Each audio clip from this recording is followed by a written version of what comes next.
caused arguably some of the biggest discussions among fans. For all of you Okay. that aren't aware of what this privilege entails, it means that the new groups from the big three companies, namely YG, SM, and JYP, are guaranteed success right from the start. But in recent years, especially ever since BTS Kinda got true. big, HYBE has joined the ranks of these companies which have so much impact on the industry that debuting under them is considered a privilege. The way HYBE's groups have gained success is a bit different from other companies though. In addition to their impact, the original big three companies also relied on the existing groups' fandoms to support their newer groups, but when it comes to HYBE, things are a bit different. Since there's rarely any interactions between HYBE idols, the company couldn't really push the family image idea that was pushed by SM, YG, and JYP during the second and third generation. So fans of already established HYBE groups are generally uninterested in checking out the new groups, but we can find some exceptions. However, it appears that it's difficult to see a lot of fans of HYBE groups stan the other groups under the same company just because they're label mates with their favorite idols. I BTS mean, I fans feel like don't HYBE care is about just standing idols and groups that aren't BTS. BTS. Fans of groups under Pledis and Source Music don't really consider their idols as a part of HYBE in the first place, while the newer groups debuted too closely to each other for the fans to get interested in others. In addition to all this, there's also the case of HYBE having different, well-established companies under their label. The different labels Yep. make fans feel a bit detached from groups from the other companies. It doesn't help that the companies under HYBE all have different ways of handling things from the other companies. It doesn't help that the companies under HYBE all have different ways of handling things. For example, since Adore have a distinct style that's not similar to any of the other groups, it makes sense that NewJeans fans aren't interested in other groups under HYBE. Not only that, but every year HYBE keeps introducing a plethora of new groups, and they're going to debut even more in the future because they keep introducing so many new artists all the time. Only the ones people That is a really lot like of will get artists. famous, and It's the crazy. others might not get much attention. Not only that, but groups from the rest of the big four companies have a better chance of succeeding because they tend to wait a few years before introducing new artists. By the time a new group comes to the scene, the public and fans can get used to the previous one and be even more excited when the debut actually happens. When it comes to HYBE though, you kinda have to debut in the right company at the right time to find success in the industry. With all that being said, we would be delusional to say that artists under HYBE don't have privilege, and the group that often gets brought up when this is mentioned NewJeans is are NewJeans. Now don't get us insane. wrong, we're not implying that the girls aren't talented. Their music is so good actually that we're convinced that they would be popular even if they debuted in another company. But just how popular would they be? Sure, Min Heejin is known for her work with SM Entertainment artists, but her name isn't powerful enough to get the group to the popularity level they're at today. But the privilege they have gotten due to HYBE's To connections be honest, was one thing obvious that from really stood out to me from NewJeans is actually just their music.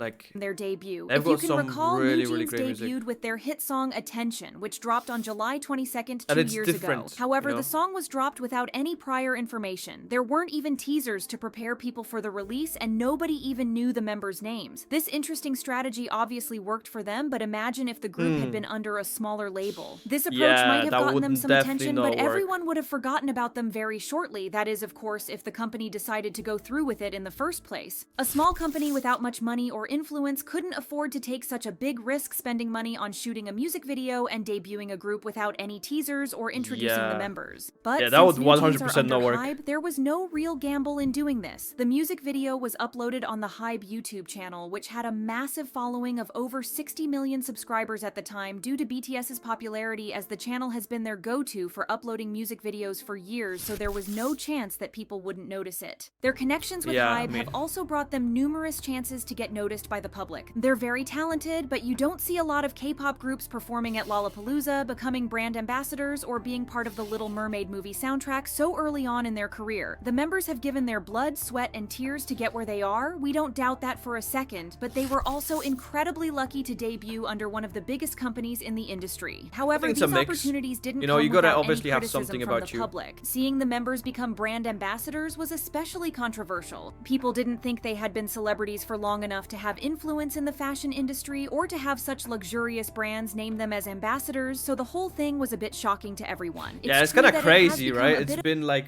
I mean, like a year or something like that they've been debuted. Was it 2022? Yeah, just over a year. But it's like crazy, like how they took over. Obviously, one thing is to debut and do great, but then the real challenge is to keep up. You know, your I guess fame or your hype behind you. You know what I'm saying?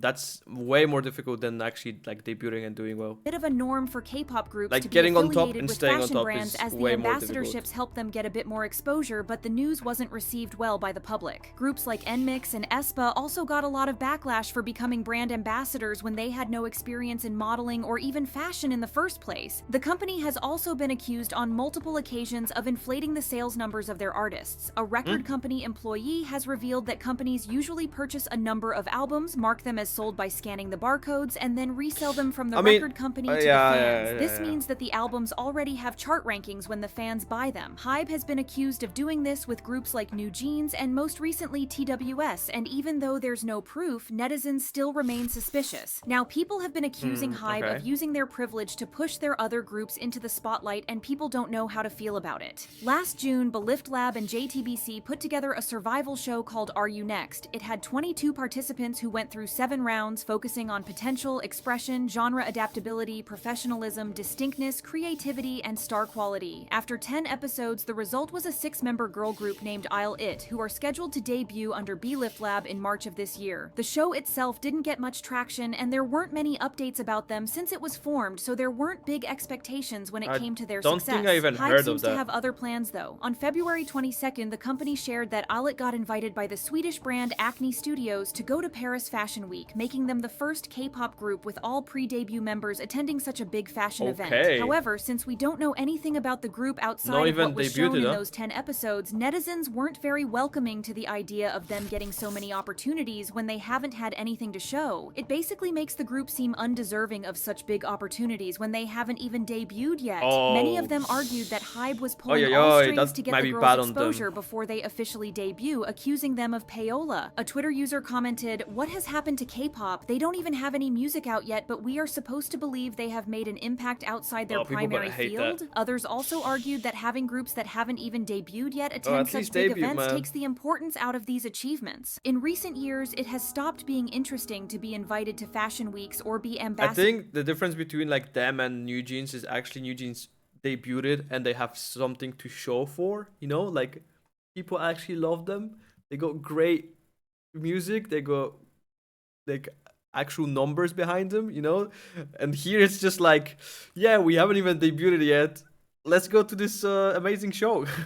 Like for luxurious brands because it kind of became a norm. But since brands have taken an interest in idols, we're going to see this happen a lot more in the future. Plus, the K-pop companies have now become aware that they can use fashion shows to promote their upcoming artists, so they're going to fill the seats at every show and try to get the attention of the press. However, looking at the bigger picture, the Paris Fashion Week isn't that big of a deal. Fashion weeks haven't been exclusive in a while now. They have invited TikTok stars and influencers, and some shows are even open to the public and fashion students. This tells us that the big ruckus that has been caused by the news is just a big overreaction. It would be a lot more concerning if they were invited to the Grammys or any music-related events, but this is just an opportunity for them to promote themselves and get used to being in the eyes of the public before they get on stage. Sure, it's weird that they're doing all of this so early on, but it's not like it's not expected. The company has the necessary connections to pull something like this, so why wouldn't they take the chance to promote a group that's going to debut next month? We mentioned that the group didn't generate a lot of momentum and their debut is not being as hyped up compared to their label mates, so it's only logical that HYBE would do anything to push them. We're sure that if they didn't do all this, people would say they didn't promote Isle It enough, even though they had the resources to do so. This isn't even the first time companies have gone all out to promote their groups before they debut. We have had a lot of cases where people made social media accounts for idols that haven't debuted yet, or artists selling hundreds of thousands of albums before anyone knew what the music would be like. In a most recent case, HYBE were named ambassadors for the brand Musinsa a few months before their debut song came out, so whether you like it or not, this has become a sure way for companies to push their groups into the general public's eye. The privilege of the big four companies can't really be denied, so it's useless to be outraged at these companies using their resources to make sure that their groups are successful. Unfortunately, they don't do it for every group, but it's good that they're willing to go a long way to promote them.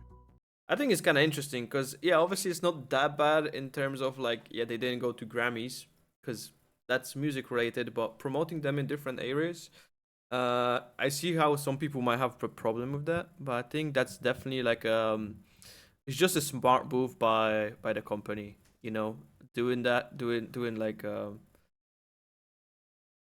promotion, I guess, in that kind of way, that become ambassadors of a brand that they haven't even done anything. So kind of expanding into different areas and taking over that area to promote your music. I guess that's really smart, right? I guess depending how you look at it.